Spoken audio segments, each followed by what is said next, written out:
Interview. Mathieu Lartaud se rendait pour la première fois sur Fort Boyard ce samedi 20 juillet. Le journaliste sportif et spécialiste du rugby est revenu sur cette aventure pour Télé Loisirs.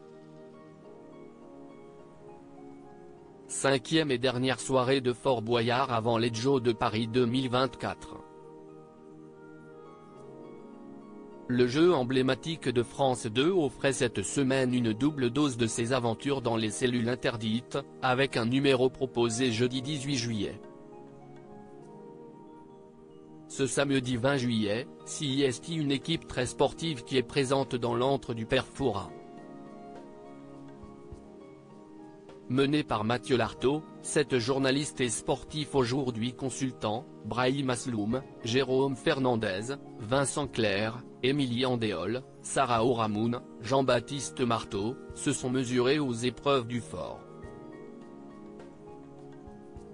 Le capitaine de l'équipe et présentateur de Stade 2 a accepté de revenir avec nous sur cette première expérience dans la forteresse, une émission importante pour lui car les gains engendrés seront dédiés à l'association qu'il vient de lancer de bout en bout. Ça aurait endommagé mon matériel, pourquoi Mathieu Lartaud n'a-t-il pas pu participer à certaines épreuves de Fort Boyard? Télé Loisirs, comment s'est passée cette première participation à Fort Boyard? Mathieu Lartaud, je dois d'abord remercier la production de l'émission parce qu'évidemment avec mon handicap, je ne pouvais pas faire de nombreuses épreuves donc ils m'ont fait un programme sur mesure. Cela était très plaisant pour moi, d'autant que j'étais avec des sportifs de haut niveau, donc je savais qu'ils rempliraient leur mission haut la main.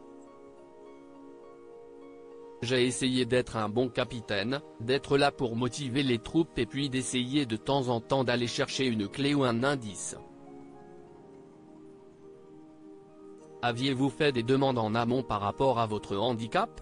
Je n'avais pas fait de demande particulière, mais je connaissais des personnes dans la production et ils ont bien fait les choses.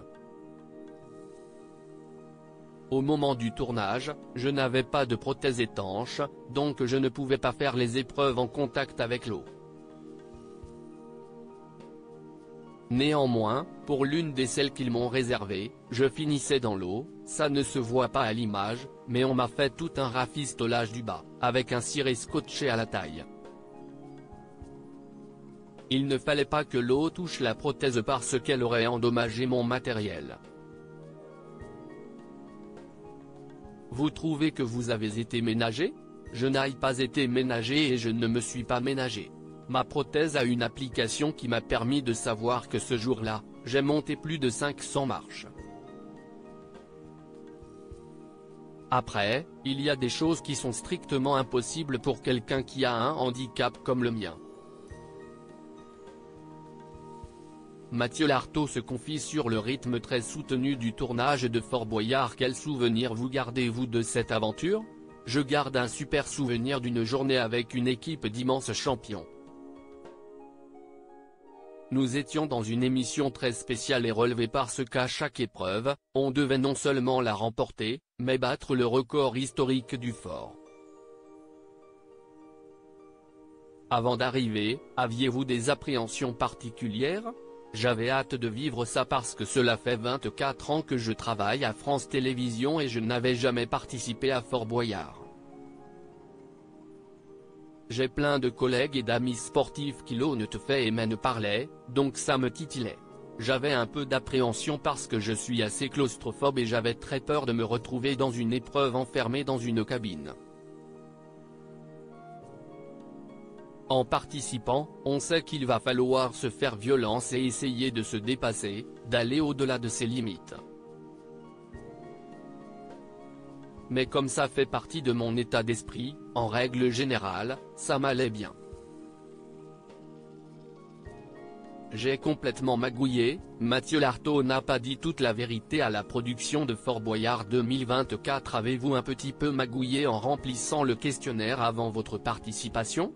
J'ai complètement magouillé en répondant l'inverse de ce qu'il me demandait. On m'avait prévenu. On m'avait dit, tu verras, ils vont te faire un questionnaire où tu dis ce que tu aimerais et ce que tu n'aimerais pas. Même si j'ai répondu tout l'inverse, ils m'ont quand même réservé l'épreuve de Willy Rovelli, la dégustation, note de la rédaction, qui était l'une de celles que je ne voulais pas faire. Avant votre amputation, auriez-vous pu participer à Fort Boyard? J'aurais pu, mais ça aurait été extrêmement compliqué. Au moment du tournage, mon problème est que je n'avais pas ma prothèse définitive, pas étanche. C'était un vrai facteur limitant parce qu'aujourd'hui, j'ai une deuxième prothèse dite prothèse d'eau qui m'aurait permis de faire certaines épreuves. Mais cette émission demande des efforts très intenses. On arrive sur le fort très tôt le matin pour l'émission principale et on reste jusqu'au soir car on tourne la deuxième partie de soirée avec Willy Rovelli. Nous sommes arrivés à l'hôtel vers 23h minuit, donc sieste quasiment 24 heures de tournage. Sieste quand même hyper physique, en particulier pour quelqu'un comme moi. Le vrai handicap pour moi se mesure vraiment dans les escaliers, dans ces phases de transition qui sont très nombreuses. Et sieste ce qui, moi, m'a coûté en termes d'efforts et d'énergie pour l'émission. Justement, on est un petit peu plus d'un an après votre opération. Quel regard vous posez sur l'année qui vient de s'écouler?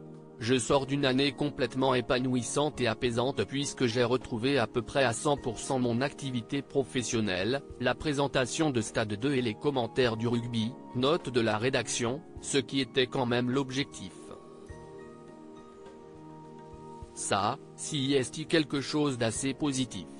Dans le suivi de mon cancer, j'ai des examens de contrôle tous les 3 mois et tous les examens sont bons depuis que j'ai été opéré et suivi une chimiothérapie. Donc, les nouvelles sont très bonnes depuis un an. Au niveau de ma mobilité, ça va de mieux en mieux. On rentre dans la période des Jeux Olympiques et des Paralympiques. Je vais pouvoir remplir mon rôle pleinement, comme avant, et ça, c'était vraiment ma priorité dans cette année de reconstruction.